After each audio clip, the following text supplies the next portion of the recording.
and to the republic for which it stands, one nation, under God, indivisible, with liberty and justice for all. Let the record show select person Hagopian is absent. All others are present.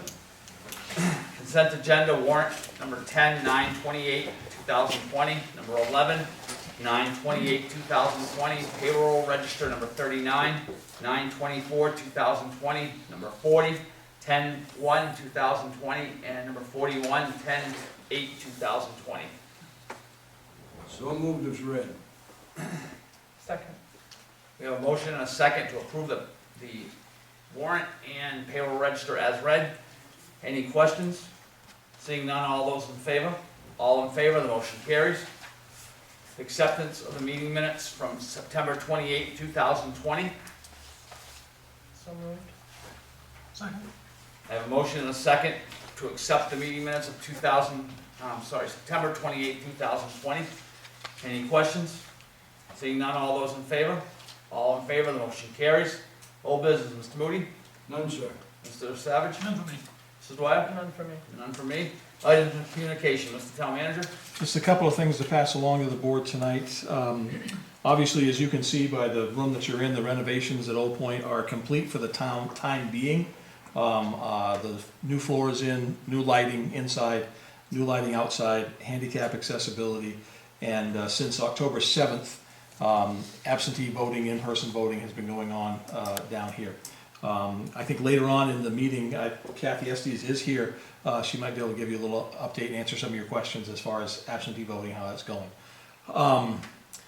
I do want to make it public record because there's always questions about how much did we spend. The renovations, the largest portion of it was the electricity for the lights inside and outside in the parking lot. The total amount spent on this renovation, not including the paving of the parking lot, is just about $17,800. I'm pleased to say about half of that cost has been covered by grants. And as you know, as the board, you carry forward some money from last year's budget to help offset some of these necessary costs. And I will say from my perspective, the number of people that are coming through to in-person vote, absentee, I'm so glad it's not at the town office, because we would be so congested in there, even if we were trying to help people in the setup that we have there. So this is working so well. It's much safer, much better for folks to do this. So I thank you for allowing us and authorizing us to move the voting location down here. Just a couple other things to pass along to you. The sheriff's report is out. You should have got an email on that. We'll do full-fledged department head reports at the next meeting in November. The warrant that most of you signed earlier tonight, if you cared to look at it, it was a big one because there's only one meeting this month in October.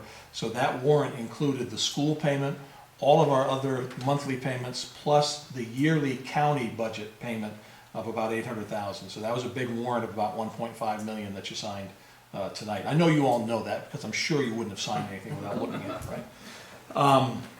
And finally, the road commissioner has informed me today that leaf pickup, in-town leaf pickup has started. They're doing that this week, and they will continue to doing it on days that aren't too rainy until snow flies. So that's all the information I have for you. Does the leaf pickup include raking it too? No? Jeff will rake it. Okay. For a small fee. Put it on the list. All right, new business, number one. At this time, I'd like to open a public hearing to discuss the proposed junkyard at 951 Lakewood Road. I believe it says White Auto. And I would just add, I'm sorry, Mr. Chairman, that's my mistake. It is 957 Lakewood Road. 957. Yeah, that's my mistake from putting it on the agenda wrong. Okay, Mr. Town Manager. I have provided for folks a sheet, and I don't know, Steve, I emailed this over to your office. Did you see the basically the provisions for the public hearing? Yes. Okay, so I wanted to just kind of outline, because this is not something this board has done. I've never been through this entire process as a town manager, and so I pulled from some of the experiences of the planning board and our other ordinances to kind of put together a one-page sheet that essentially outlines what we hope to accomplish. The board chair has opened the public hearing. At this time, we're going to take comments and questions, and I will read some of the questions that were delivered to us by email and regular mail. If we do get into a situation where people are commenting and they want to go further, either via Zoom or in person, we do like to use the Roberts Rule of Order that we limit public comments to 2 to 3 minutes at a time. And the chairman, Mr. Vingiano, has the authority to shut down anything that seems like it's going off the rails, as far as anything that becomes either personal or derogatory. So after that public hearing portion is closed, then the board will review the list of items that was requested after the last time the board took up this application. And that's in the form of a letter that has 10 items on it.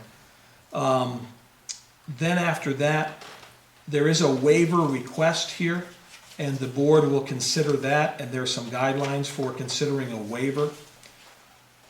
Then there's the deliberation among the board, and then of course is the final decision. And in this letter, if the applicant is not pleased with the outcome, they do have the right and the process to an appeal. So that being said, what I would like to propose at this time is that I can read into the public record some of the questions that were raised and allow the applicant an opportunity to address or answer some of those questions. Any objections to that? I guess I just want to state, when, per Robert's rules, I will be directing my answers to the chair. Right. Very Right. good. Thank you. All questions technically will go through the chair, and all the answers and comments will go through the chair. Very good, thank you. All right. I wanted to try something via Zoom here, so bear with me. Let's see.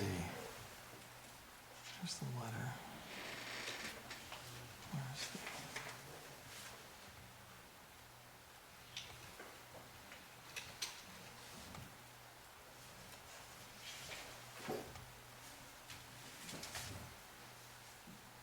Excuse me, Mr. Chair. Yes.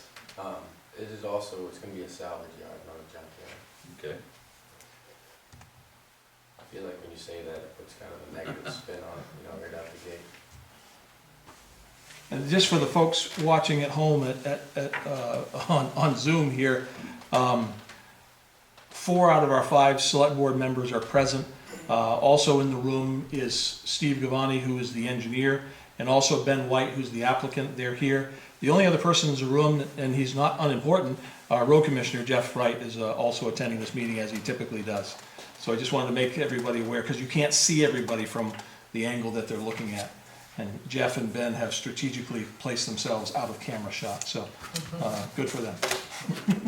But, okay, on to these questions. And I believe that you touched on this a couple of weeks ago when we met, but the first question that came in is any part of the salvage yard going to be visible to the neighbor, especially the neighbor across the street, which I think is the Owens property that they're concerned about? Let me just introduce, so my name is Steve Gavoni, I'm an engineer with Wentworth Partners and Consultants.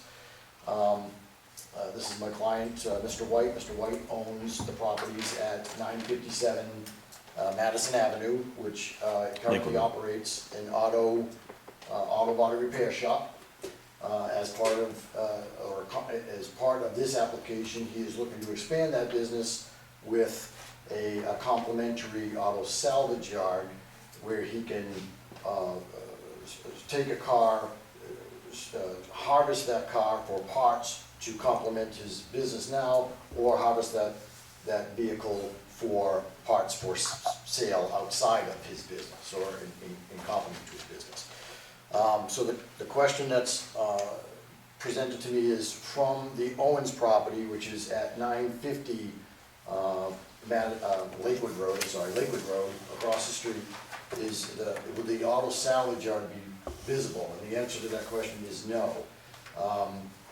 The way that the direction of the existing residents on the property at 950 would only have 2 windows that actually face in the direction of the salvage yard, but because of existing vegetation and the proposed fence line, they would not be able to see the actual auto salvage yard. And keep in mind, the auto salvage area is set back 100 feet from the right-of-way, so from the property line along Lakewood Road. So it's really about 120 feet back from the edge of the road. And upon completion of the, the plan, none of it will be visible. The bottom of the fence is gonna be, the visual fence on the road line will be skirted in with some trees and, something lower to make it look nice. And then, like I said, there will be an actual barrier around it too. All right. So second question, thank you, Steve. So help us understand, if an engine is exposed to the rain outside, is there any provision to keep grime and engine oil and so forth from seeping into the soil? So Mr. Chair, yes, the answer to that question is, yes, there are provisions to prevent that. So as part of the operations, when Mr. White brings a new vehicle onto the lot, that vehicle will show up at his garage, and it will go through the process of having the mercury switches, batteries, any and all fluids that need to be extracted will be taken from the vehicle at that point in the garage. From there, the remains of the vehicle that aren't being stripped for parts right off will end up getting brought back into the yard itself. Any gaps and holes in the vehicle, say a broken window or a door panel missing now, those get covered in what's called crash wrap. Crash wrap is something that the insurance companies use when they store a car. So again, I want to make it clear that Mr. White's intention for the salvage part of the yard is that he can harvest these parts. So it does him no favors if everything is in there rotting, getting wet, getting moldy, because I know that's going to be a concern coming up. The idea here is he wants to be able to harvest his car for the parts or for the resale of the parts. The follow-up question to that, Steve, is what about interiors that are exposed to rain and snow? How does those, what's the provision against mold and mildew and that sort of thing? The process, Mr. Chair, the process is a similar process. If I can give an example, it's like when we wrap a boat for the winter, he's basically wrapping the car so that it's not, so that the interior parts aren't getting wet and destroyed. The interior parts that he's going to, especially the ones that, if he can sell. His long-range goal is that these cars are in and out within a year, or the remaining parts of the car are in and out of that yard within a year. So, it's not a matter of them being situated in that lot long enough. It's not an auto, What's it crap? oh, yeah, it's not an auto. Oh, yeah, graveyard. This It's not is a a recycling salvage center. yard, yes. Thank you. And I appreciate that. I think that's worth noting, Steve, that there's a difference between a salvage yard, a junk yard, and an auto graveyard. Yes. If his intention is to turn the inventory and essentially get it out of there. So that leads to the next question is, what is the long-term plan, say 3 to 5 years, and is there intention to have retail sales there as well? So the long-term, yes, the long-term plan there is, he's got the auto body shop presently, the auto salvage yard would be a complement to that, and then the long-range goal would be to be able to add a used car or a wholesale lot right in front as well. So yeah, the idea there is he can become a one-stop shop for people who aren't capable of going to a dealer and paying first round pricing and financing and all that stuff. He wants to be able to take that client base that doesn't have that financial capability. Okay, thank you. I'm gonna continue with, oh, I'm sorry, go ahead. I was gonna continue with the questions at this time. Now I come to a section where folks have submitted comments and raising issues that really aren't in the form of a question, and I suppose that it's really up to you, Steve, if you want to address these or not, but they wanted to bring them to the board's attention at the very least. The first one is groundwater hydrology is crucial in determining the risk to wetlands to the east of this property, and by extension to the lake itself. Without having a clear understanding of underground water flow, there's no way to be sure that metals, rust, or other contaminants associated with junk cars will stay out of nearby wells, groundwater, wetlands, and Lake Westernset. So that is a comment that was provided. I didn't know if there's any response. Yes, I actually brought with me the USGS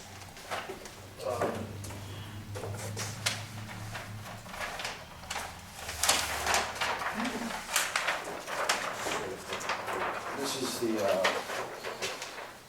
USGS Significant Sand and Gravel Aquifer map.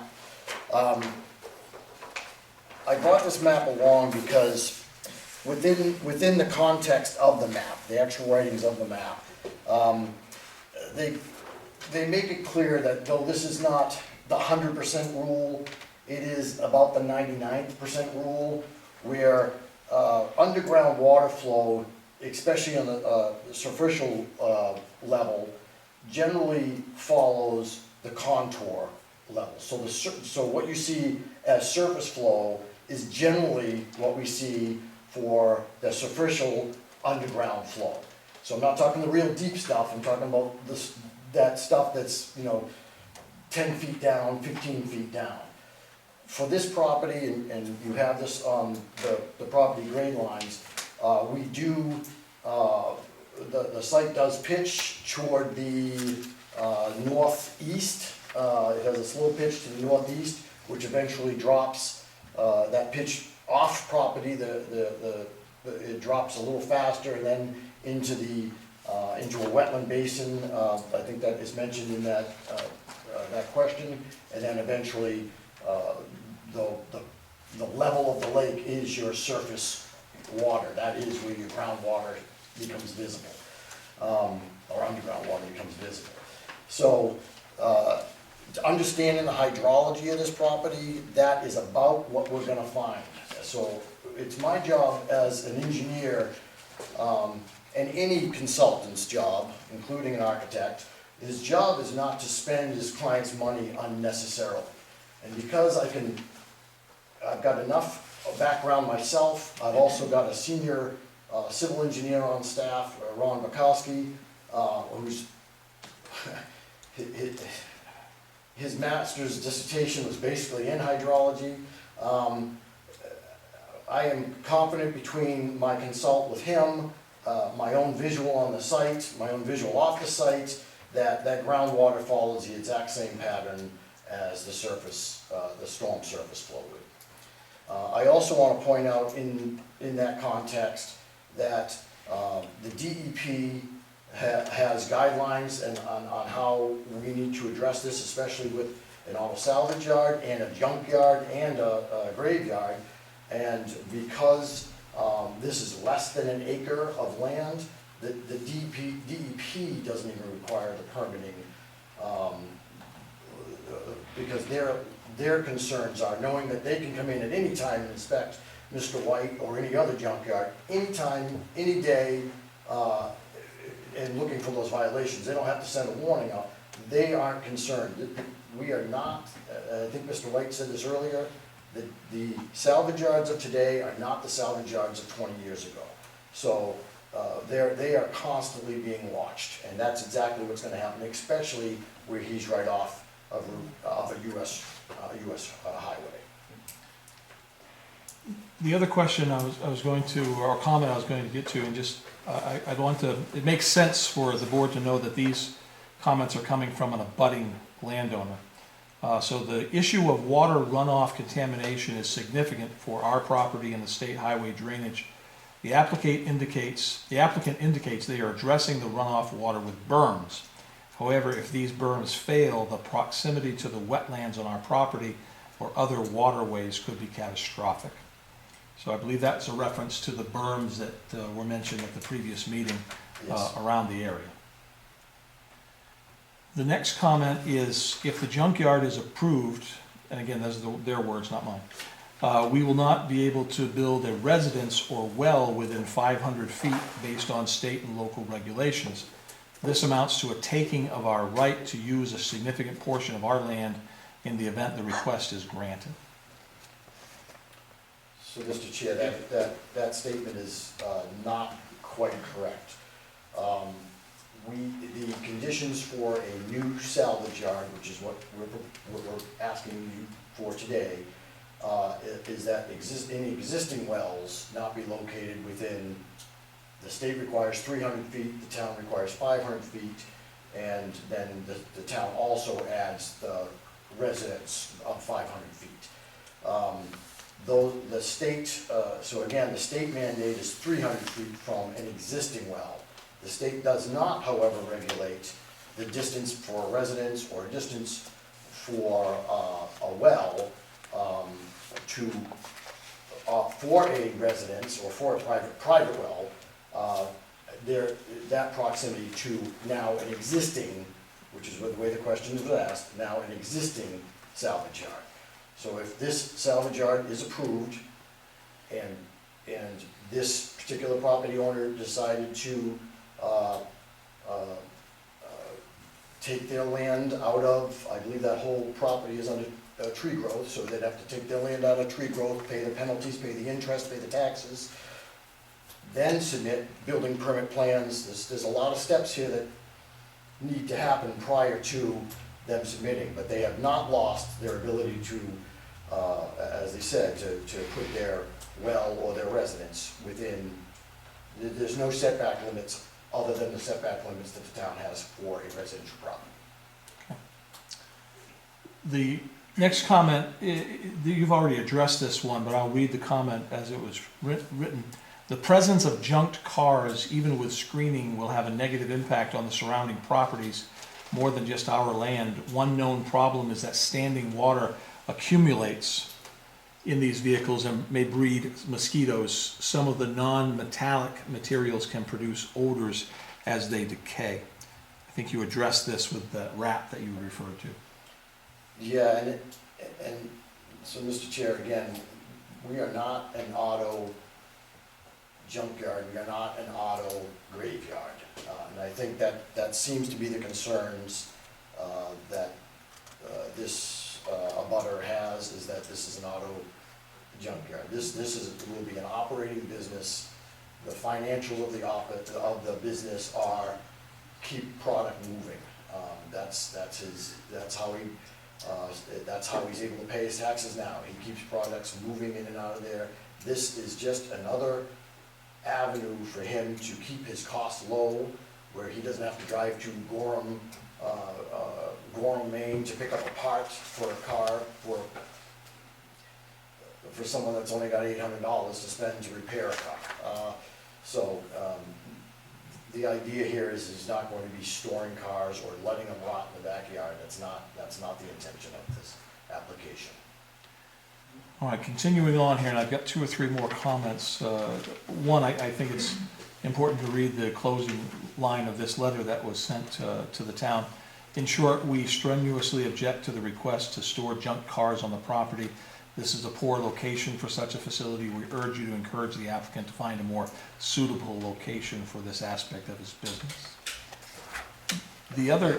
And go ahead. if I may comment on that, Mr. Chair, again, this is a U.S. highway. This is a business corridor.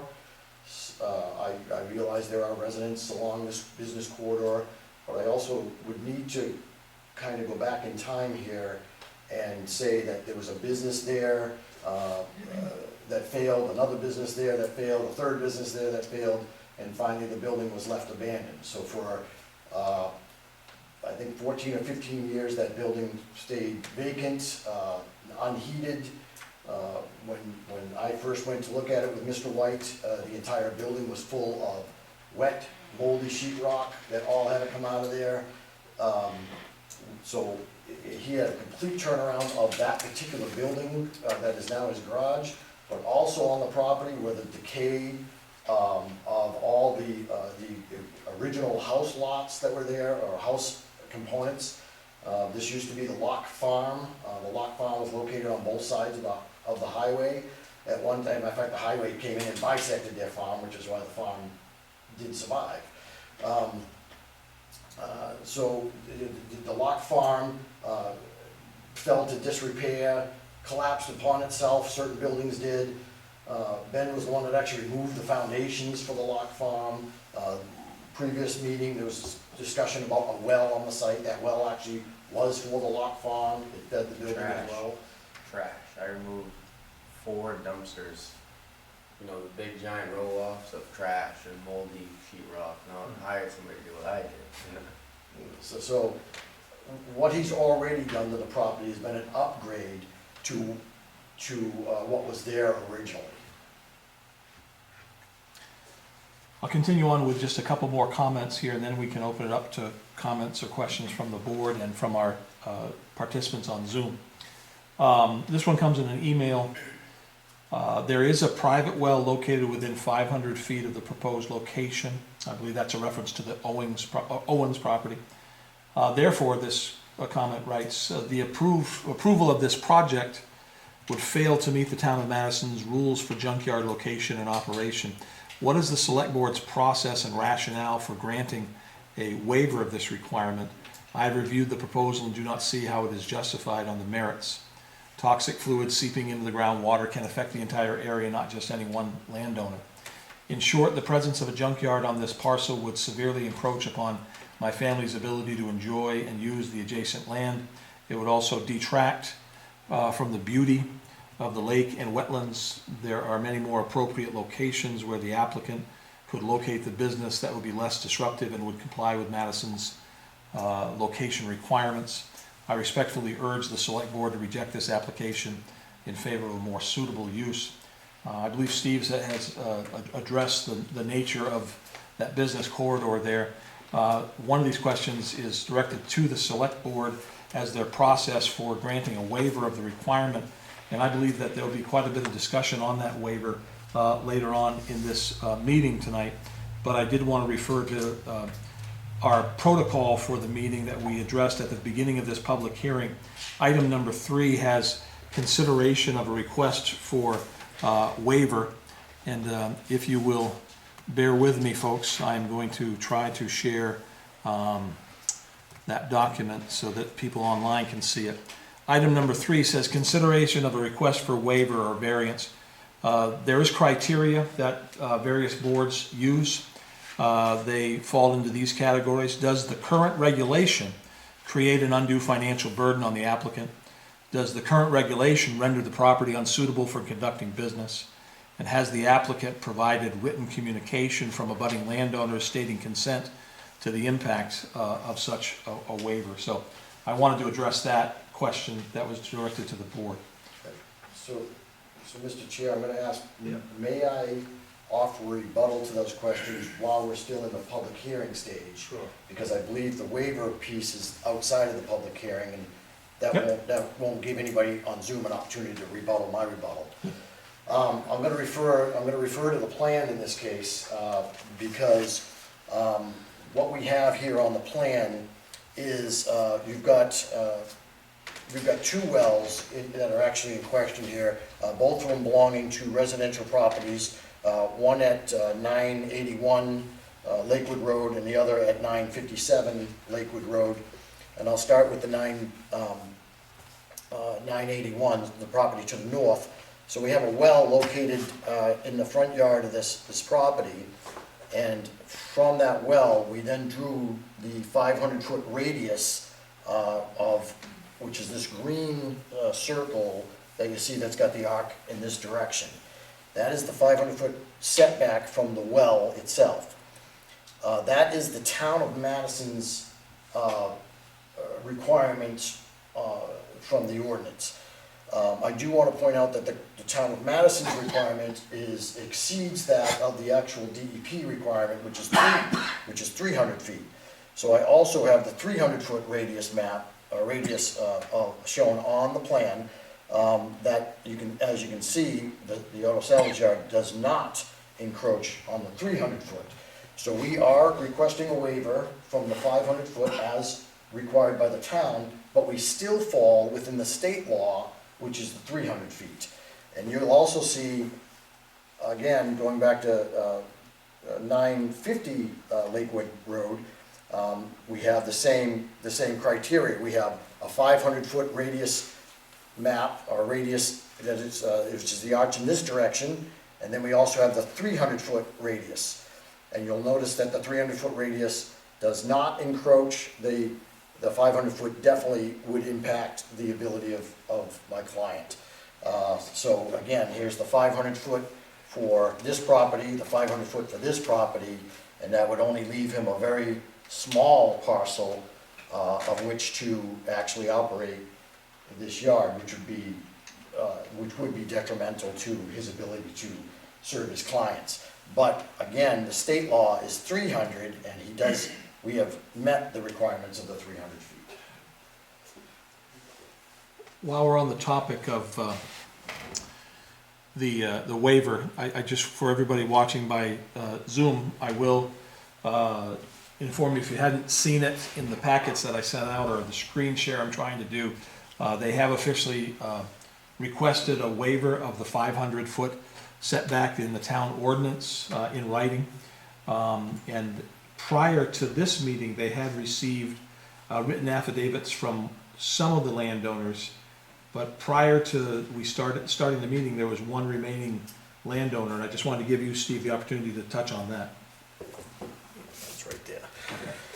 So, I just went to Mr. Curtis's desk, and I had dropped that off before, as walking in to this hearing. So we do have the affidavit consent from the owner of 950 Lakewood Road, Kevin J. Owens, has consented that this, he does not have a concern with this application. We already have one from Ames, correct? You have one from both Mr. Ames, who is the actual property owner, Yep. and Mr. Jordan, who is the inhabitant of the property, yes. And again, just to clarify, there are no active wells on the property to the south that is owned by the Gutierrez Family Trust.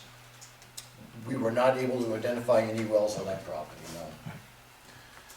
Okay. Alright, so that's it on what you have? That is it as far as things that were submitted in writing, and so I think it's proper now to turn it over to the board if they have any questions or comments at that time, and then we will open it up to the public on Zoom. Any comments? I just had Go a ahead. question, kind of a question that was answered, and that was one of the concerns was that I'm looking at it as the junkyards of old, where the cars are gonna be tossed into that thing and piled up. It doesn't sound like that's going to happen. It No. sounds like you're going to be switching them out. What happens to them when they're all picked? Then I'm gonna call Skowhegan Recycling Center, Mhm. and they're gonna come pick And them up. they come and take them away, so they're not gonna be No, there's gonna be, 150 cars sitting out there. all- right, we'll have, they'll come in, like Steve said, first thing, they'll go into the garage, they'll be assessed whether you got a leaky motor, mileage, everything's gonna be written down. What we bought them for, what we sold them for, so we can keep track of everything.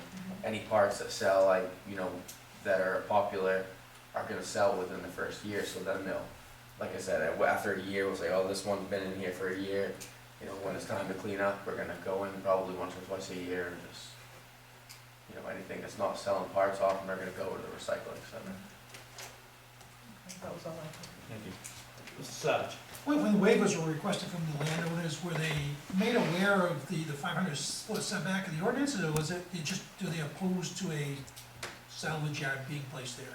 No, the waivers clearly state they not only on the waiver, if you haven't had an opportunity to see one, Tim, do you mind if I? Please. I let him, yeah, so. And that was actually in the original packet from the September hearing. But yeah, we clearly defined what sections of the ordinance, ordinance 154, we clearly defined what section of the ordinance was, and then why we're asking for the waiver request on that particular part. We offer to bring them any copy of the ordinance if they would like to see it before they signed it. And even at the bottom, at the very last sentence, I clearly state that you are signing, what you are signing here becomes legal. This gets recorded in the deed, so you acknowledge that what you're signing here is kind of final. You're allowing us to make, if this board chooses to accept our application, part of that recording is these affidavits, because we're saying to that landowner, you know, you've given up that right, I guess, to come back and say, oh, I didn't really mean it. And I'm on very good terms with both of those, Kevin, his first name is James, but Kevin, and then the gentleman next door, I believe his name's, was it Bob, I'm not sure actually. Bruce. Bruce, yeah, but they're both really nice guys and are, you know, actually pretty happy about it. All right, so we'll move on to Mr. Moody. Tim, a question for you. Yes. The state requires 300. Why does the town require 5? Is it because there was problems in the past, or is there any reasoning why they made it so? I mean, it's almost 2/3 more than what the state's requesting. To my knowledge, this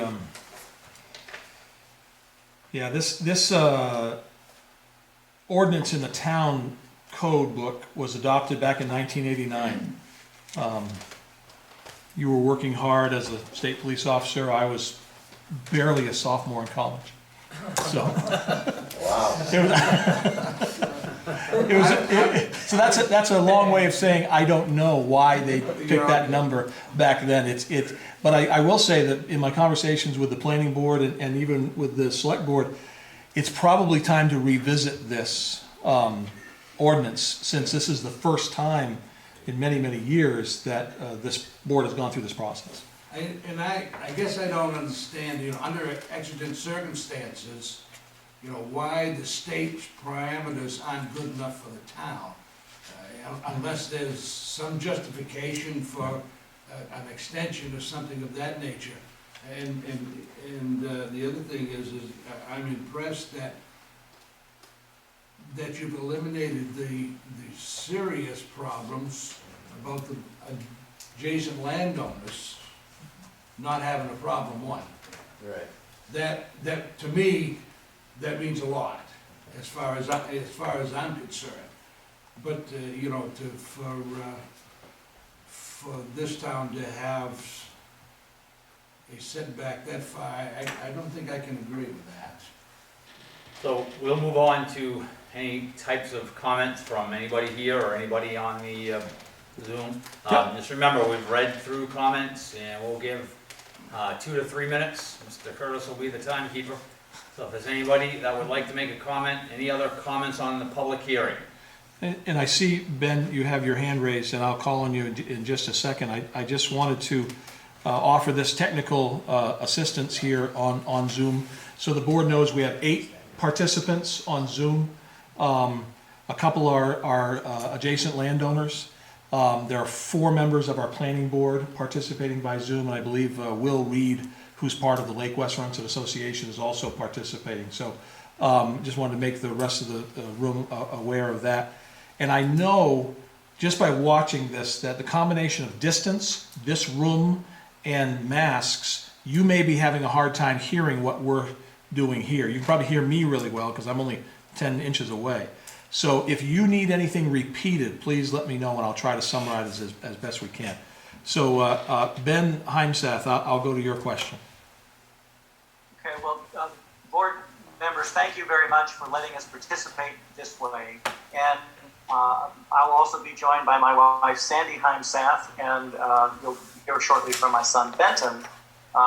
Sandy's father, Leonardo Gutierrez, is the one who owns the land. And I did hear a number of issues that concern me. I am a former planning commissioner myself, and the issue is not a question of whether this gentleman will run his business. I've spoken with Mr. White. I understand the nature of his business. It's the way that the ordinance that you are asked to consider in this motion is written and what this action will produce. So I've read your codes. This is not an ordinance where you check everything off and then by right, Mr. White will be able to store his cars there. This is discretionary. This will also not pertain to his business. It will pertain to the land. So you have a choice. Do you allow, as your ordinance says, the storage of junked cars on this land? Yes or no? If this passes, that will stay with the land, though it will have to be renewed, and though there will have to be other factors, and though we may have a very well-run business for a period of time. The problem is that once that is granted, it will not be ungranted. It will stay with the land. It will, as we pointed out, we have adjacent, we share a property line to the south. We share a property line to the east. Even with our northern extension, there's a portion that's going to be impacted by some of these setbacks. The other thing I'd like to have you consider is that the setbacks, both in your town ordinance and in state regulations, are not there, once again, because somehow at 501 feet, everything's perfect. They're there because they give some general understanding that these are hazards and we need some distance in the event that something goes wrong.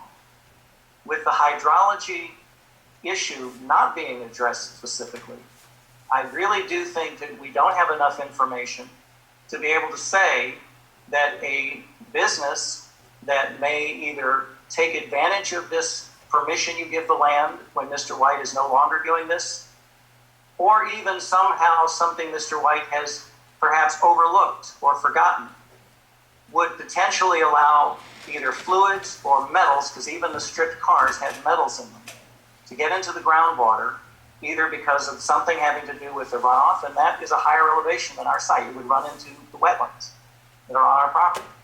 Or it goes into the under portion, and because the hydrology is underwater flowing, we don't know where those flows are and can guarantee that they're not going to the lake, but they probably are.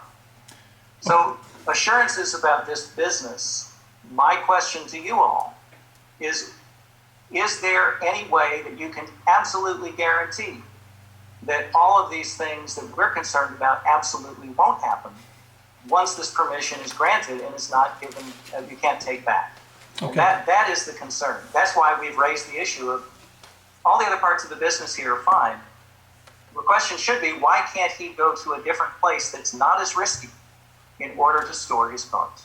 Okay, thank you, Ben, and I appreciate your comment and your question there. At this point, I'm assuming, because when you introduced yourself, you mentioned that there are other members of your party that might make comment.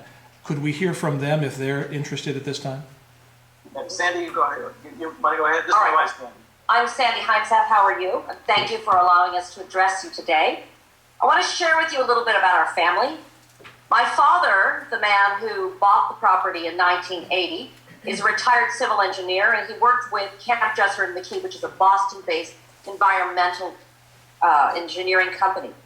His entire professional career, he has worked on water quality issues all over the world, which meant that I traveled a lot as a child. His last overseas project was to update the water treatment and sewer system for the entire city of Cairo, Egypt. He has seen the poor choices of lack of planning and poor choices that have had devastating impact in many parts of the world, even as he has worked to find solutions after the fact that have often cost millions, hundreds of millions of dollars to clean up failed or polluted water systems. So ironically, exactly 40 years ago in 1980, my dad bought this property, which is 169 acres with frontage on Lake Wassarunsett and along Highway 201. 40 years ago, he engaged Jack Brake, who's a local forester, and has established the lot as a forestry area and has been maintaining the property with periodic timber cuts and restoration ever since. My dad's long-term dream is that someday the next generation, and that is us, that we would be able to add our ideas for improving the land. He sees opportunities for appropriate ways to do more with the lake frontage and the highway frontage, all while maintaining conservation and stewardship of the land. Folks, I just retired from 20 years of public school teaching in October. And weirdly enough, this summer, Ben and I were planning to go rent an RV. We were going to grab up all our art supplies, and we were going to hang out on Lake Wessarunset on that property for the first time in the 40 years that my father has owned the property. Well, not the first time, because you were there when we were. Well, here's the deal. While we were living in Boston in the 80s, we actually traveled there, and we actually sat on the property while we were living in Boston and going to graduate school. And I remember that our 6-month-old daughter, who's now 35 years old, and has 2 of our grandchildren, we sat under the apple trees, we braved those enormous Maine mosquitoes that you have, and we enjoyed that lakefront property. And many times over this past couple of years, we've come back many times. We would fly in from Austin, Texas to Portland, we'd drive up to Quebec, we've visited, Ben's parents have done vacationing in Northeast Harbor for 20 years. But we would stop by every single time and enjoy Skowhegan and the beautiful land, and we would dream about what we would do in the future. Sandy, I appreciate that. I do want to cut you short a little bit on time. So, 1%. Oh, okay, one more sentence. So our family is committed to the conservation of the land, so we urge you to reject this junkyard request, and we hope that you will help us keep all of our lakefront property healthy and pristine. So thank you very much. Thank you both very much. And was there another member that wanted to comment? I want to kind of get all these from the same landowner group together. Yeah, hi. This is Benton Heimstaff. I'm Ben and Sandy's son, Leonardo Gutierrez's grandson. I just wanted to say a few quick words. Just wanted to really underscore what Ben mentioned, particularly about the environmental concerns around the groundwater. I mentioned in my email that I sent over the weekend that there are really good reasons why the federal government, the state government, and the local government all regulate automobile salvage and junkyards. It's the fluid and the runoff, but it's also a groundwater issue. Junk cars, we've heard how they're going to be stored, but as they age, there are pollutants. I pulled up the EPA's list of pollutants, and there's a lot of them: heavy metals, oils, grease, rust, solvents. They can easily enter the groundwater, and they could end up in our property, and they could also end up in the lake.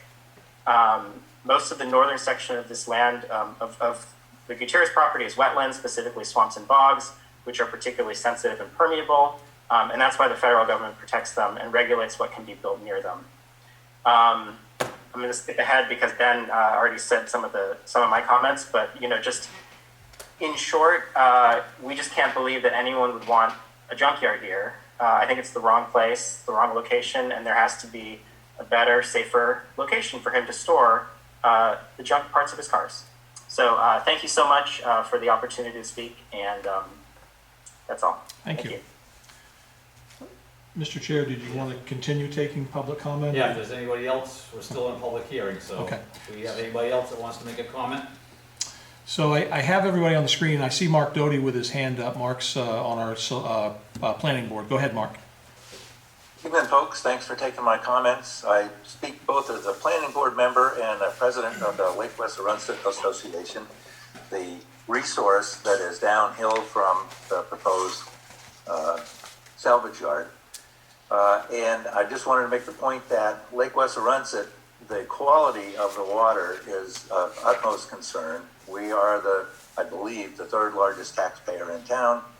And if the water quality is degraded, the property values go down as do the taxes. I am impressed with the modern salvage yard as compared to the auto graveyard. Wrapping the cars, I think, is a huge step forward. And I'm not sure whether surface or subsurface flow is more important. I think they're both important. So my comments really revolve around two issues. Number one is, upon receiving a motor vehicle, battery and all the fluids will be drained. And that's by town ordinance, and the state ordinance says you need to keep a log of this activity. My question is, who checks that those logs are maintained? Because they will be maintained certainly for the first 6 months or a year or 2 or 3, but over time, this type of activity tends to slack off. So who checks those?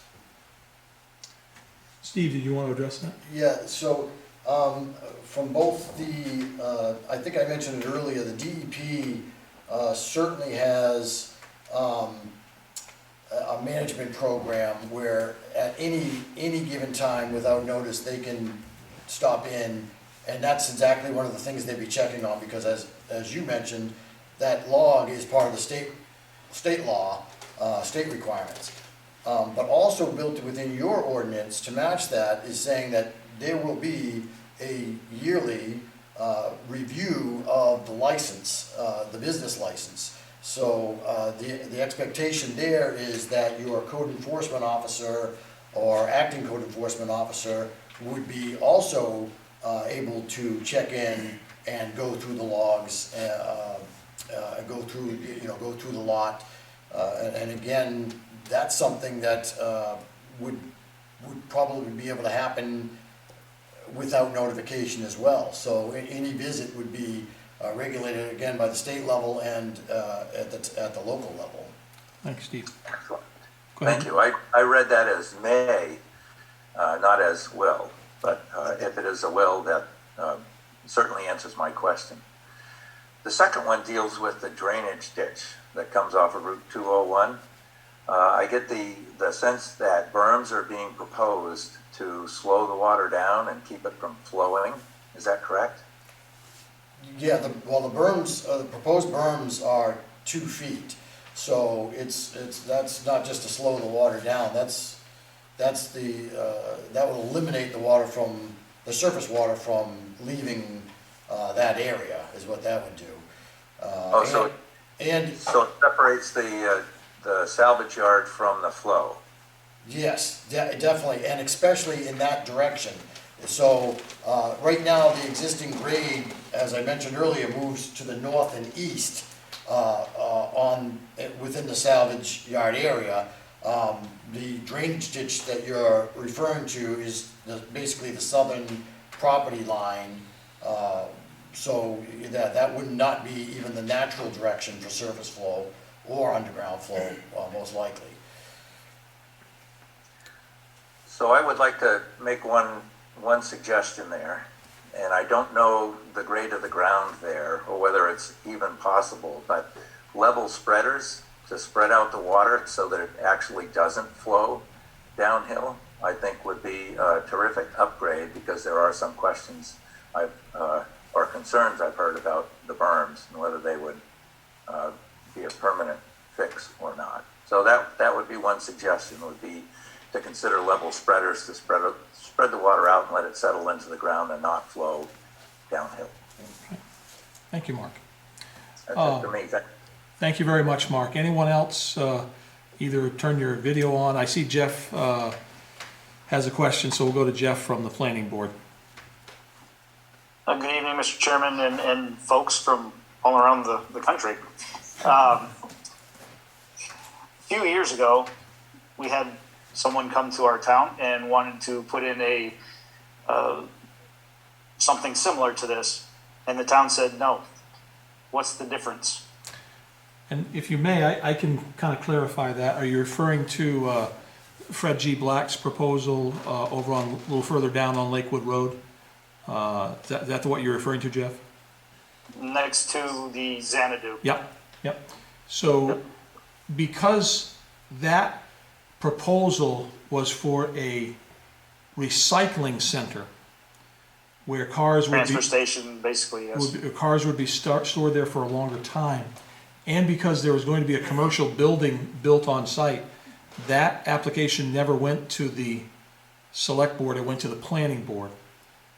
And I believe and I may, forgive me if I don't get my story right, I believe the planning board approved it, but it was opposed by the neighboring landowner, the people that owned the Xanadu shop. And they appealed it to the appeals board, and the appeals board agreed with the neighbor. So technically, yes, the town did deny that application, but not through the planning board process, but via the appeal of the neighbor. And at that point, the applicant just kind of threw up their hands and walked away. This is a little different because there's an existing business on this site, Mr. White's auto body shop. And so it's not going to the planning board because he's not building any new buildings. He's essentially asking for the provision for a salvage yard. And from what I've heard, you can correct me if this is wrong, Steve, from what I've heard, he's not going to be operating the same type of business that was proposed next to Xanadu a few years ago. Those cars are not intended to stay on that property where the other ones were. So I think that's all I know, Jeff. Well, as I understood it, the cars from on the other property, as soon as the container was full of vehicles, they'd be shipped out. Are you referring to the previous application a few years ago? Yes, sir. Okay, I'm not familiar enough with it to know whether that's right or wrong, so I'll take your word for it. That's all I have. Thank you, Jeff. Thank you, Joe. And anyone else, either turn your video on or use your little device to raise your hand if there's any other comments or questions. Hi, Mary.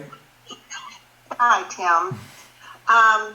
Yeah, in regards to the issue with the salvage yard or the recycling center, I believe the appeals board did agree with the planning board, and the planning board vote was a 3-2 vote for that. So you could tell that there was some discussion related to that, and it was subsequently then taken to civil court. But in regards to this, I would appreciate it if the selectmen did consider that, given the ordinance is 500 feet from any residence or private well, that any approval will lock in that residence and well for the future. So should those properties ever be sold and that is, or placed for sale, that could impact the future of those properties as well. So just something else to consider there, the long-term impacts of that. I do not know why the standard is 500 feet for the town of Madison versus the state, but there must have been a reason for that at the time that had been imposed. But we do need to consider the future of these surrounding lands and the potential for any pollution that could result. And the cars were, for the other place, the cars were placed in, they were never on the ground, they were to be placed in a container after they had been drained of all fluids, as for the protection for that land. That's all I have to say. Thank you. Thank you, Mary. All right, do we have any other comments? And any other comments from folks listening via Zoom? We are just to make everybody understand, you're certainly welcome to stay and continue to observe the process, but when Mr. Vinziano is done with the public hearing, he's going to close it, and that public comment period will be done. So any other comments or thoughts? I'll go back to you. You have to unmute yourself, Ben. Go ahead.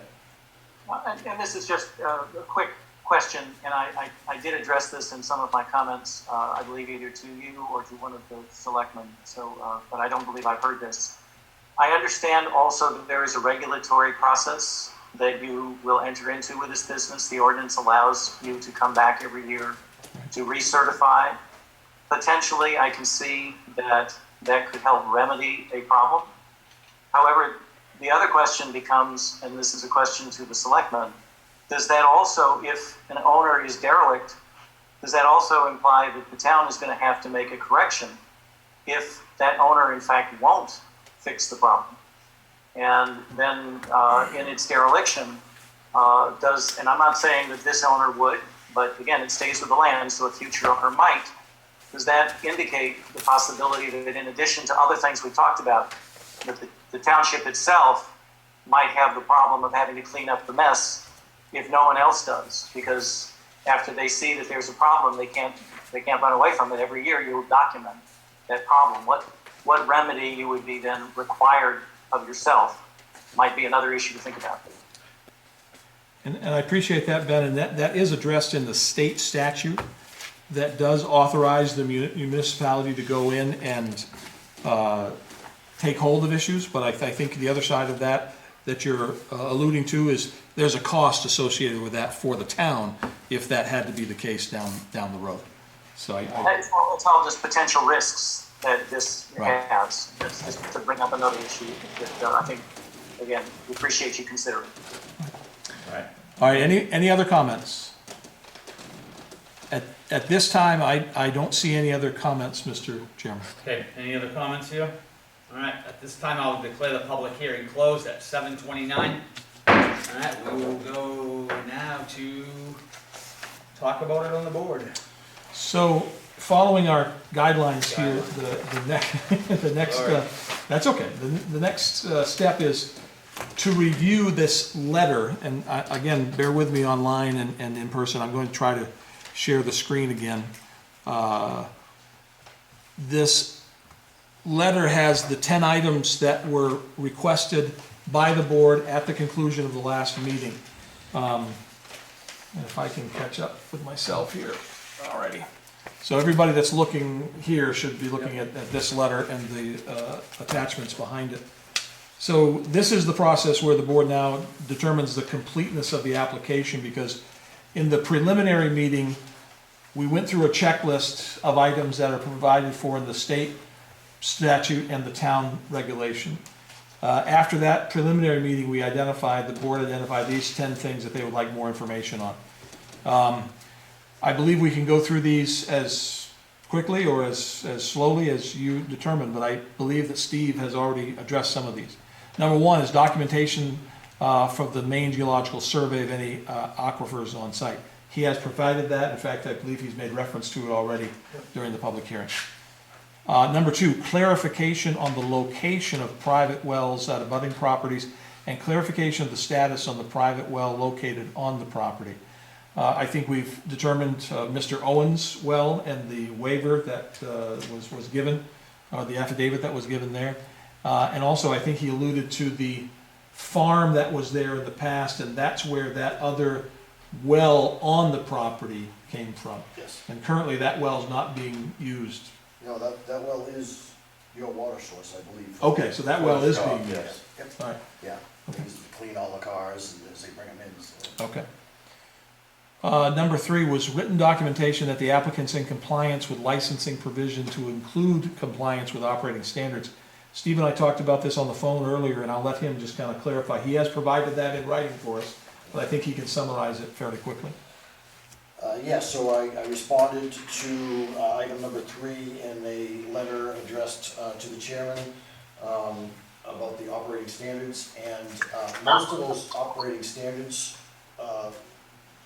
that were part of the state, the state law, the statute 3754A, part 5.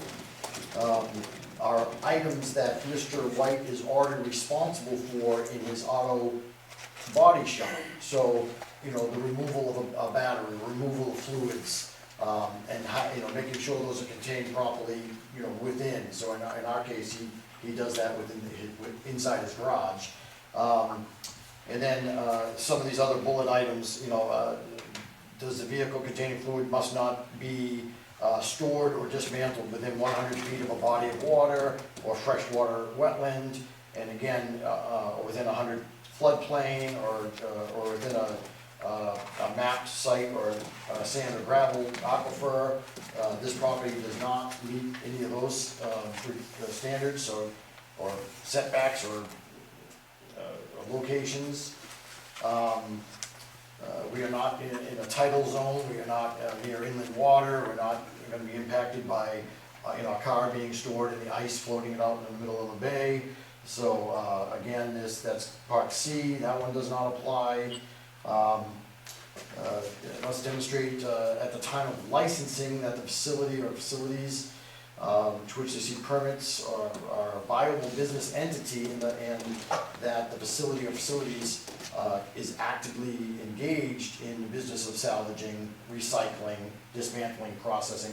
Well, these are all things that he does as an auto body. He gets a damaged car that comes in and he has to dismantle that car, not only for the insurance purposes, but he has to dismantle it so he can fix it. This is exactly what's up his alley in terms of what he's gonna be doing to a process car that comes in or a harvest car that comes in. He'll be dismantling for those same parts. So I would say that he completely falls under an entity that is capable of doing this the right way. E is the one that was brought up earlier. A log must be maintained of all motor vehicles handled. That includes the date each vehicle was acquired, a copy of the vehicle's title or bill of sale, and the date or dates upon which all fluids, refrigerants, batteries, mercury switches were removed. So that again is part of state law. That is something he already has to do as part of his business now. So this is a very, it's a very easy switch to continue to do it for any of the harvest cars that come in onto his lot.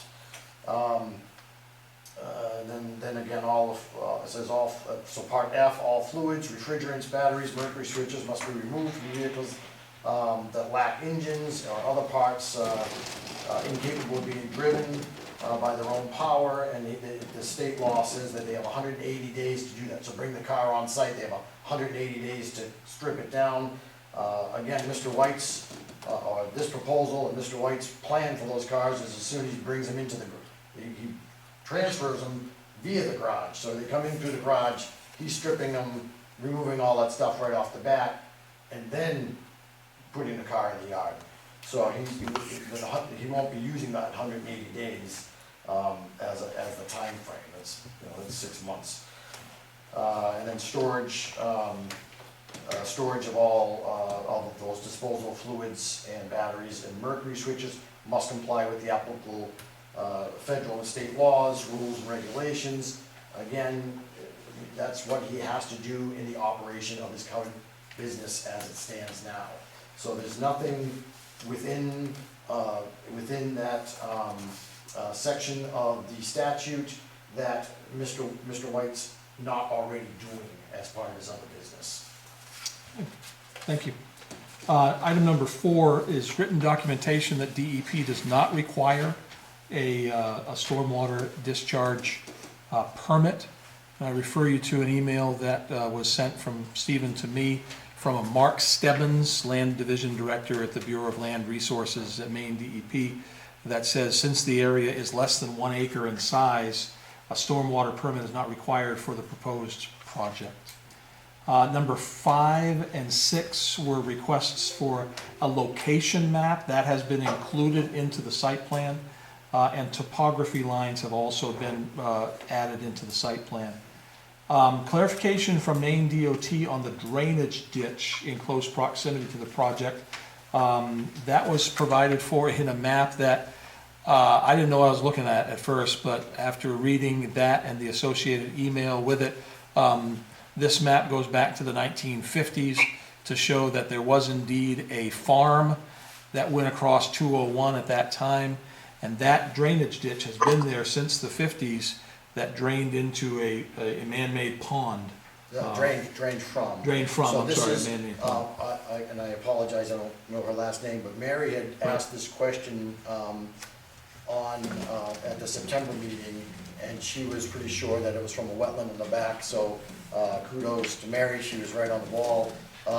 Yeah, that was so back in the 50s when this was the Lock Farm, and again, the Lock Farm was bisected by Route 201, but about 400 yards to the west of the road right-of-way, the bisect, There was a man-made farm, cow pond that was ditched out, and then that ditching was then brought all the way across and down this property sideline, because this again was the side that the house and the dooryard were on.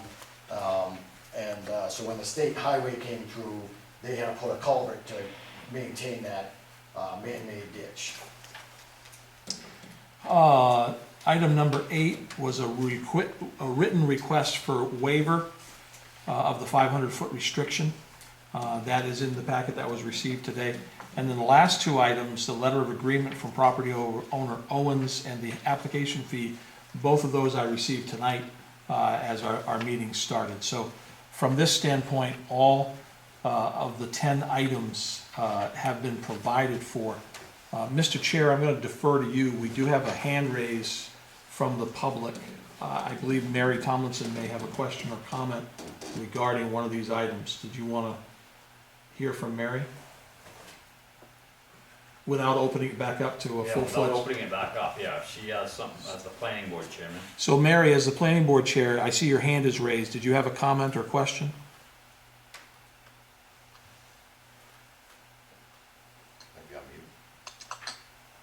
And I'm going to give you one more chance, Mary, unless that hand is just stuck. Okay.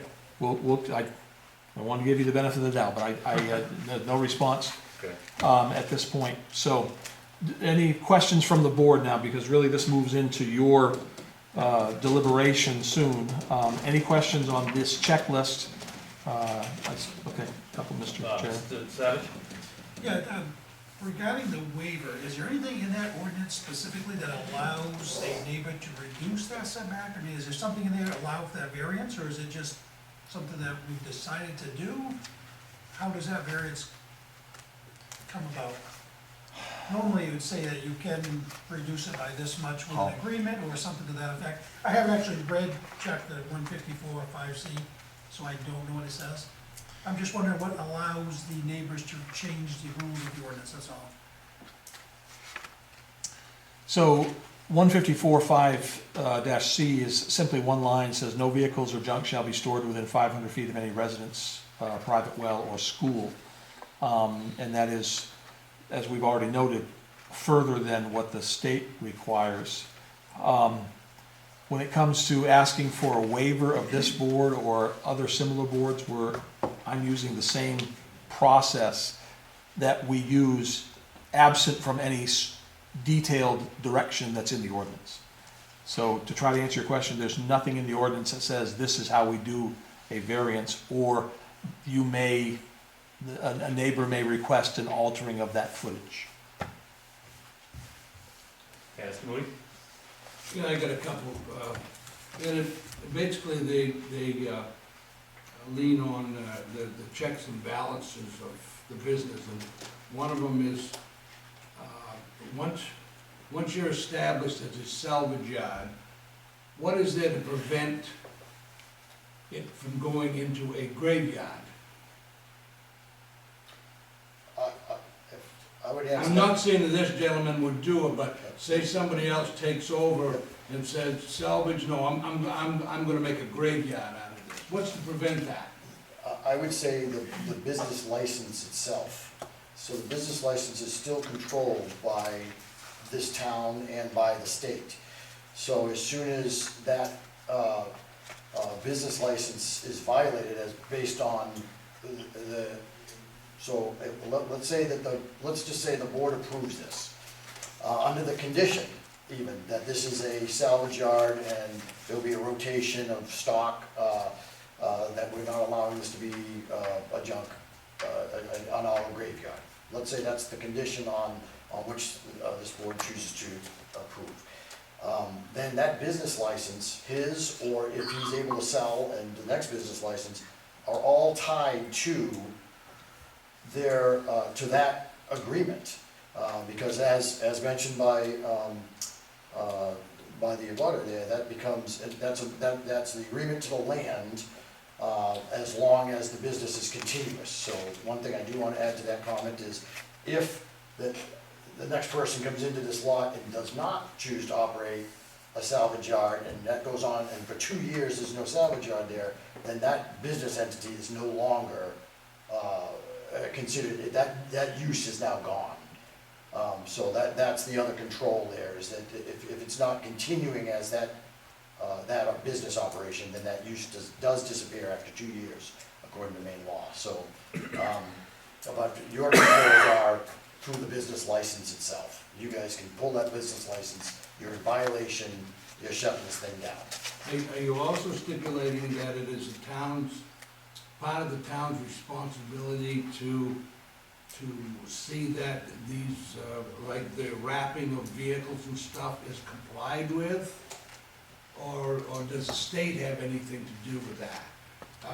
Is there a commitment by his business somehow that says he is gonna wrap?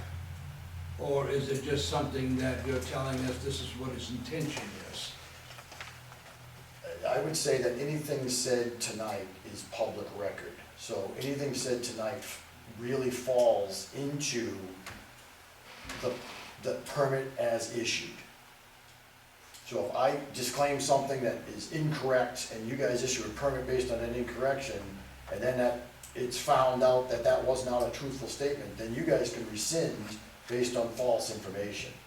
And that's the same as anything that we're telling you tonight. So we're saying we're wrapping, that you're saying that your business license is based on what you said in this select board hearing, that you were gonna, maintain, the cars were gonna rotate, you were gonna keep the water away from the interiors and away from the motor cavities. So that's how we're permitting this. I think Mary mentioned it very well about the previous application.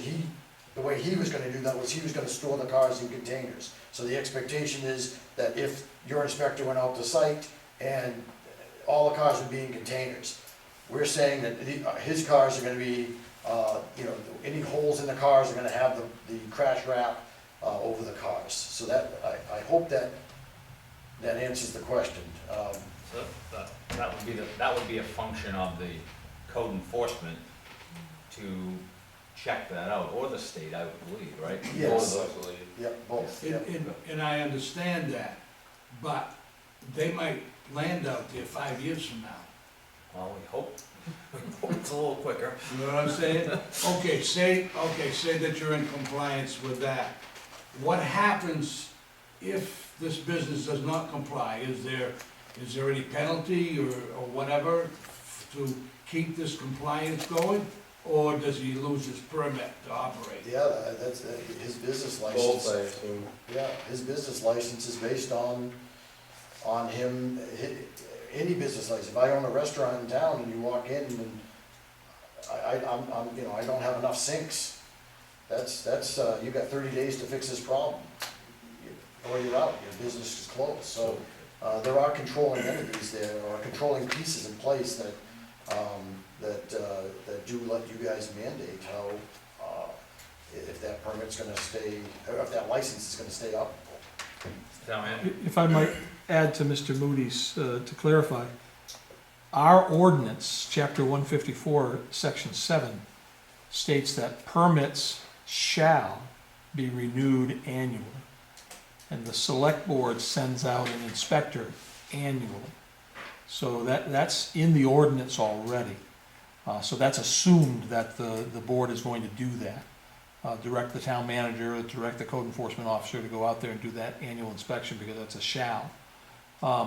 Also, the select board may attach any reasonable condition to this permit, and that's something that you may want to consider, is putting right in the approval, assuming you do an approval with conditions, if you don't deny it, putting right into that approval these inspections, and we'll be looking for these things. Cars that are not there more than so many days, cars that are shrink wrapped, and that sort of thing. So you can add the things that Steve mentioned that are in the public record right into the approval with conditions if the board so chooses.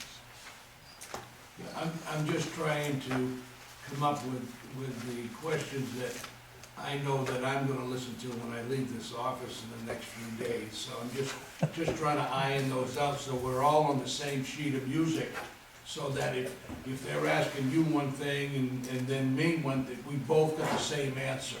That's what I'm looking for. So I think at this point, we should talk about this consideration of the waiver variance. So assuming that there's nobody on the board that believes that the application is incomplete, you believe that we've taken in the information? All right, then I think the chair is right. We should look at specifically this variance request. And this is what this application, in my view, boils right down to, is clearly there is a private well within 500 feet. And you're asking for a variance of that. Do we have to make a decision on that tonight? We've had a lot of material here to digest. You certainly do not. I mean, I don't wanna drag this out forever, but this is a lot to digest in one night and to come up with with this permit. That's just my feelings of it. I agree. All right, so, Who's got a hand? Can I ask you a question? yep, If any of you guys have any questions directly from me that I can explain better, because I'm gonna be the one doing it, just feel free to ask me. Steve's the guy who's got the smart end of things and being able to do all that, but when it comes down to doing it, it's gonna be me doing it. so is this something we should talk about right now, or? So I think Mr. Moody makes a good point. You are at a good stopping point because you've held the public hearing, you've taken the public comment, and you've reviewed the completeness of the application. The next steps are consideration of the waiver and deliberation about your decision as a board. If you want to entertain, Mr. Chair, a motion to table this until the next meeting, we could certainly do that. I'll make that motion, Mr. Chairman, to table this, So we're gonna be, what we're gonna table is question 3 and 4, and then question 5 of final decision. And it doesn't all have to be done at We're the... not going back again and talk. Nope, the public hearing, Talk to anybody again. the public hearing portion is closed. Yes. So, Mr. Chair, the only thing I want to say is, when you're reading over some of the information that was provided, especially in those waiver requests, the idea of the waiver is there a hardship presented? So is that, whether it's a financial hardship, or an environmental hardship, or a land use hardship, if the hardship basically makes the land unusable, then that is something you would consider in your waiver. In the pieces that I did send, or actually Ben did the hard work. He had to meet with Bruce and Tim Ames and James. But in those 3 letters that we wrote to them, that they then had signed and notarized, we kind of went through, these are why, these are the hardships that you're gonna find if you don't. So basically speaking, if we didn't get those signatures, we wouldn't be up here tonight, because I know that it becomes an impossibility to meet the requirements. And if you look at the drawings that you have, you can see here's that residence, and here's that 500-foot setback from the residence, and that basically incorporates the entire property. So that's why we're filing for that hardship. Without this gentleman's, or both of their approval, we already have the 100-foot setback from the property line, and then we had this additional 500 feet from this residential house, and you can see that it just eliminates the entire property. It left us about maybe 20 square feet out in this corner. So that's what the waiver requests are. It's saying we are against a hardship, we can't meet all the setbacks. All right, so we have a motion, did I get a second? I'll second that. We have a motion to table this process until the next meeting, which is November 9th. All right, any other questions? Seeing none, yes, seeing one, Mr. Savage. Okay, can we just clarify, maybe through the town's legal counsel, on can we actually amend these ordinances by an agreement with 2 landowners? I question the legality of just saying that we're gonna skip this section of the ordinance because me and my neighbor agree on it. Okay. Just like I said, just some clarification. I'm not against the project, I just wanna make sure Mhm. we're not We going cer- on and off track to approve something that, We certainly will have time to do that. All right, seeing no other questions, all those in favor? All in favor? 3 are in favor, Mr. Moody's abstaining, I guess. He made the motion, so I assume before he went to the bathroom, he's in favor. So we will get back on the 9th of November. I'd like to thank you very Thank much you. for hearing us tonight. Yeah, thank you very much. Good job, you Good guys. job. We do have 2 other items on the agenda, but if you wanted to take a short bathroom break at this point, Mr. Chair, it's up to you. We're all set, let's roll it. And I want to be on the same page with everybody too, so if you guys have any suggestions, that would, Thank you. keep everybody in the same loop here, like he was just saying. Thank you very much. Like I am. And with that crash wrap too, we're not completely surrounding the whole vehicle. It's gonna say we remove a door, it's gonna be on the door. Remove a hood, it's gonna be on the door, so we can still access the other parts of the vehicle. That's all. Thank you very much. Thank you, guys. Thank you. Have a good night, guys. Thanks, Thank you. guys. Thank you. Thanks, Steve. Thank you very All much. right, number 2, first quarter municipal budget review. So on your handouts, you should have our revenue sheet and expenses sheet for the end of the first quarter, which ended September 30th. The revenue sheet is the first sheet, and actually this is encouraging. If you remember back when we were setting the tax commitment and talking about revenues, there was this concern that we're going to fall behind in revenues. Well, the first quarter has stayed pretty much on track. We're actually ahead of schedule on excise taxes. People have not stopped buying new vehicles and registering and paying the tax. Thank goodness. Also, if you look at the second line down on revenue sharing, that is coming in as expected. There's not been a huge drop off in revenue sharing, although I will say that the total amount of $592,000, that was amended down before you committed taxes. So that number the state is on track with. We don't get a Betty reimbursement until the end of December, early January, and the state typically pays 75% of the homestead exemption up front and 25% at the end of the fiscal year. Real estate and personal property are actually a little bit ahead of where they were last year.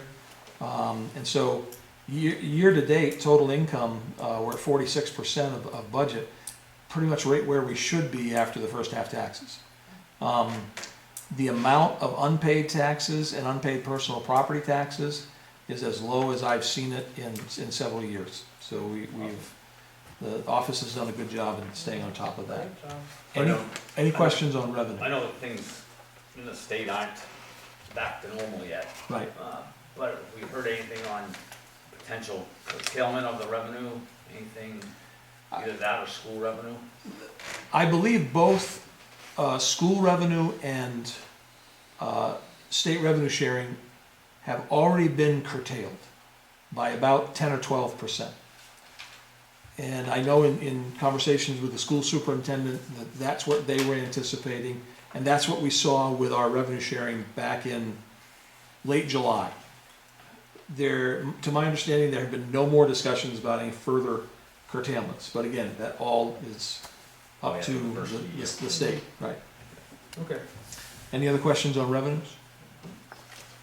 If not, the next couple of pages are your expenses, and they're listed by article that's approved at town meeting.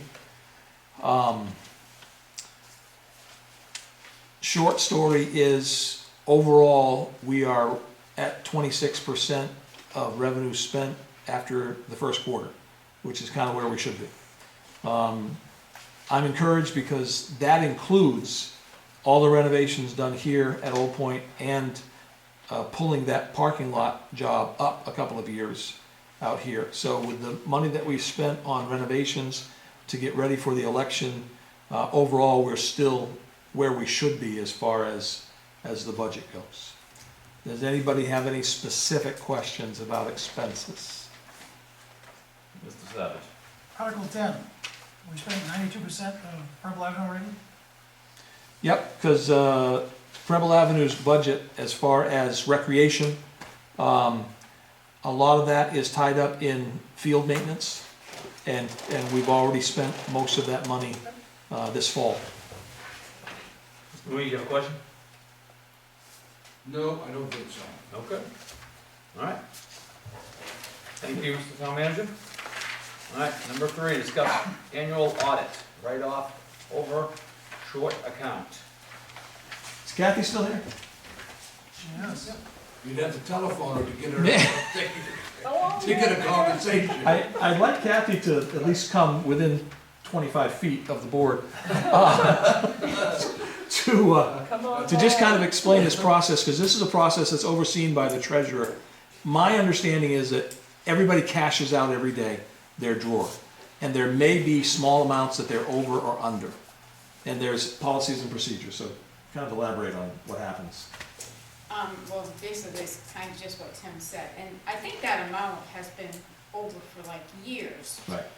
Going back and forth, it's just, at the end of the day, sometimes, it's mostly the busy days or whatever, somebody's cash may be over by a little bit. I mean, if it was over by $10, we're gonna find it. So when I say small amounts, it's usually not over $1 or whatever.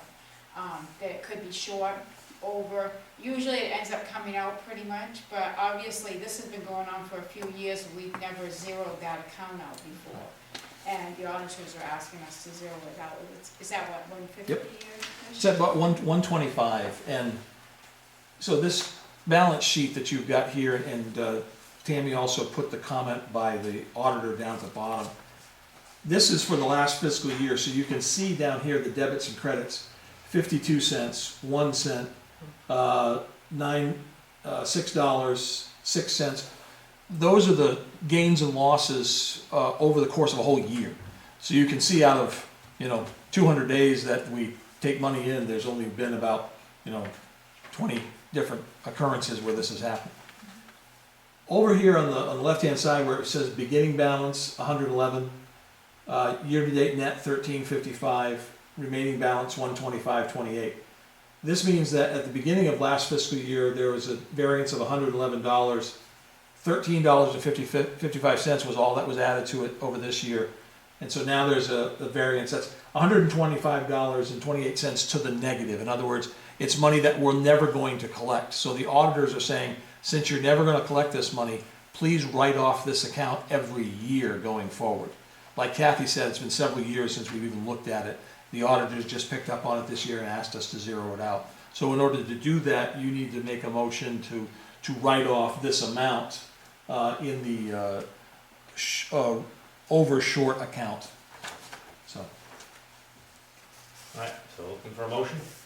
I'll make a motion that we write off the over short account of 125.28 and do it annually going forward. Second. All right, we have a motion and a second to write off the over short account for $125.28 and to do it annually from here forward. Any other questions? Seeing none, all those in favor? All in favor, the motion carries. Selectmen's concerns, Mr. Moody. None for me, Mr. Chairman. Mr. Savage. Unfortunately, yes. I learned late this afternoon, board issues between the ambulance and the fire department and all these other problems. The only reason I bring it up tonight is because it'll probably come up again Wednesday night. And I know the chairman sat in on quite a few of the meetings in the incident. It's always, well, let's go back to the selectmen. It's been going on the whole time I've been on the board. We gotta address it at some point. And the reason I bring it up, I heard at like 4 o'clock this afternoon, I don't know the details of it, but apparently Madison Fire didn't want to supply a driver to the ambulance, so the ambulance had Scully and Fire come up here and do it. Can't be happening. I mean, it's ridiculous. And this has been kicked around, like I said, since I've been on the board. And usually the Anson Madison Starks board says go back to your town. We're here. I know the chairman's at least familiar with some of the conversation.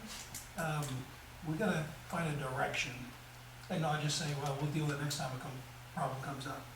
I mean, I think it's terrible that our town has to call a neighboring town to have their fire department come up to drive an ambulance for our people. I don't know if it's just a personality struggle, I don't know what it is, but it needs to be fixed. And like I said, I know Wednesday night, we're gonna hear about this, and they're gonna say, well, go back to the board. It's not working. if this whole board has time, they wanna go Wednesday night, I encourage it. Because we gotta resolve it. Yeah. I mean, we shouldn't, no one in this town, unless something's really going on, shouldn't expect Skowhegan Fire Department to come up here and drive ambulance. I'm glad they did, fantastic, but it's ridiculous. So nobody would accept the ride? No one, Nobody would accept the drive? apparently, my understanding, and again, maybe I'm off a little bit, a tone went out for someone to drive the ambulance from Backyard Farms to the hospital. Oh, that was. That was not today, that was. No, not today, I learned about it today. Oh, you learned about it today? Yeah, Oh, I learned okay. about it today, and then it was, we're not gonna go to that, and then they call it a different department, which, I don't know, maybe the board, town manager, someone's gonna make a decision that the fire department is not ever gonna do this, and we can give that information to the ambulance, and they won't expect it. But when they're expecting it and no one does it, and we're getting other towns, it's just, to me, unacceptable. And again, like I said, I heard on this board over there, go back to the select board and figure it out, and, well, here we are. Woody? Tim, is there a fire department policy that touches on any of this? No, There isn't. as far as providing drivers for the ambulance, there's not a policy that outlines how and when they don't do that. When they call, I mean, we've talked about this before, about mutual aid type stuff. We have a mutual aid with Reddington Hospital about getting them coming out for calls. We have that. So, I mean, we talked a meeting ago at the ambulance about, them being called before us, Skowhegan being called before us, or us taking some of their calls. All right, we talked about that, and, I mean, this comes out of the communications center. I don't exactly know why we can't get somebody to go to those things. Why they aren't going. I don't understand that. And again, I think we can confirm some of the information that I was given late this afternoon, where I would have said, this ain't a surprise on you, I got it late today. What I was told is, the ambulance asked for it, the tone went out, and they said, no, we're gonna stand down, I do believe the words they used. And that's when they called Skowhegan Fire Department, and they were, they said, willing enough to send someone out. Mr. Woody, you have a question? No, because I can't speak like that on camera. Okay. All right. I Ms. just Swett? have could you explain to me, was it the fire department that didn't go, wouldn't go? or Correct, was it- that's my understanding, is the fire Yeah, department just so- says, we ain't doing it. Just curious. Well, I guess we gotta figure out how we're gonna address this issue. So, is that something you wanna try to talk to them about, or do you want to have them come to a meeting and we can talk about it, or? Well, the timing is such that you're probably gonna talk about it at your AMS, small meeting that doesn't have all the full boards. I can provide you with some information. I would encourage you to talk to Don French, the fire chief, before you go to that meeting on Wednesday, to get his take on it. And I would believe that maybe in a future meeting, this board, since it's a Madison fire issue, this board probably needs to have a discussion with the fire chief and maybe the director of AMS all together, so that this board can kind of clarify if there is a policy or if not, and how there should be a policy. It's been getting frustrating, and you're aware of it, it's been going on for years, and some of the comments we hear from the Anson Madison Starks board, the other selectmen, is the rescue is parked here, and the administration here doesn't want people from Anson coming over and going in and driving it. If they don't wanna go to calls, then kinda gotta let someone else drive it. You're getting confused with the rescue. This had nothing to do with the rescue going out. I think it's a combination. Not this Backyard Farms case you're referring to. So, but I know what you're referring to. I think we need to get more information rather than talking about people directly from the people, whether that be George Demchak and Donnie French. Right. Like I said, I'm just bringing up a comment that was made to me today. Yep. I think we want them, and there are some emails, I mean, if you want them, I think Tim can get them for you, or I can get them for you, that have gone that have come out from that incident that happened before, that happened in Backyard Farms. So we can certainly get those out to you, and, you know, I think what we want is we want service. We want to be able to provide this service. Absolutely. And, you know, if you look back to the start of the ambulance, the reason that we have an ambulance is because we didn't have any service. The service stopped with the, I can't remember what the name of the company is there, that was there. Oh, so, do you remember the name of the company? I'm trying to. They went out of business, Yes, they did. and that's why it came in. I was in high school, Mr. Chairman, I don't. Yeah, I was too. But yeah, so I mean, I think I think we need to probably talk about it and get it, so we have, I mean, we want service. We want people to be able to be taken to the hospital without having to call everybody from everywhere. Mr. Chairman, I think sometimes that some people lose the sight of the reason that we have ambulance, fire, and police. And when there is any conflicts or disagreements, the only one that suffers is the public out there. Not the response people. The ones that suffer is the public that's out there. And sometimes they lose focus of that a little bit. And sometimes maybe they need to be channeled back into that focus again. Because it is the public out there that suffers. Well, you know, when you say you're not gonna go help somebody, or you better have a real good reason, that's all.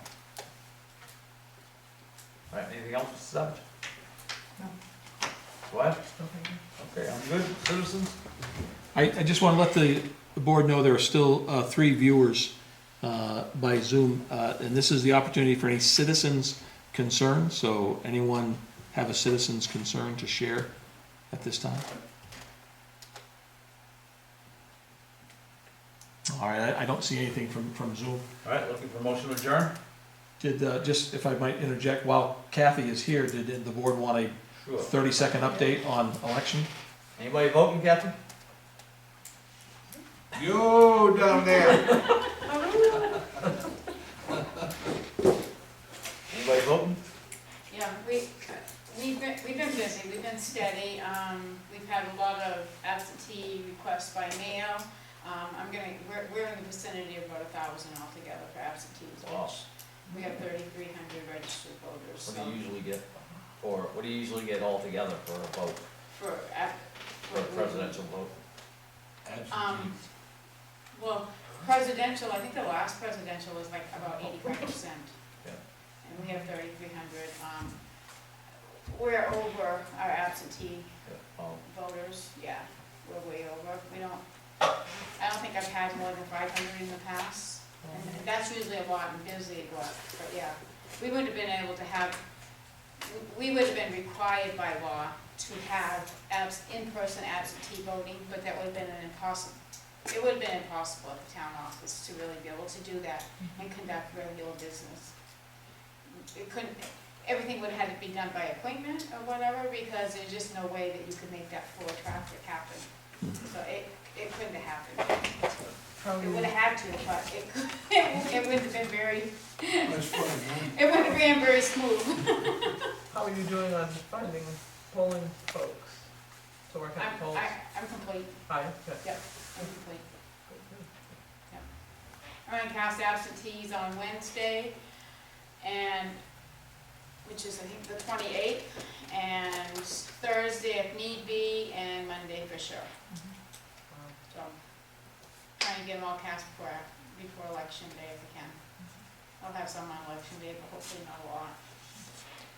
And Mr. Moody, you gotta go on Facebook, because Kathy's a Facebook star. Yeah. She's got a video out there, just like you requested. Yeah, she does a great job. She did a great job. Okay, thanks. Some of that hidden talent is finally coming out. Looking for a motion to adjourn? So moved. Before we say something, we shouldn't. All right, motion and a second to adjourn, all those in favor? All in favor, the motion carries, we're adjourned at 8:13. We're closing the meeting Zoom, folks. Thanks for attending.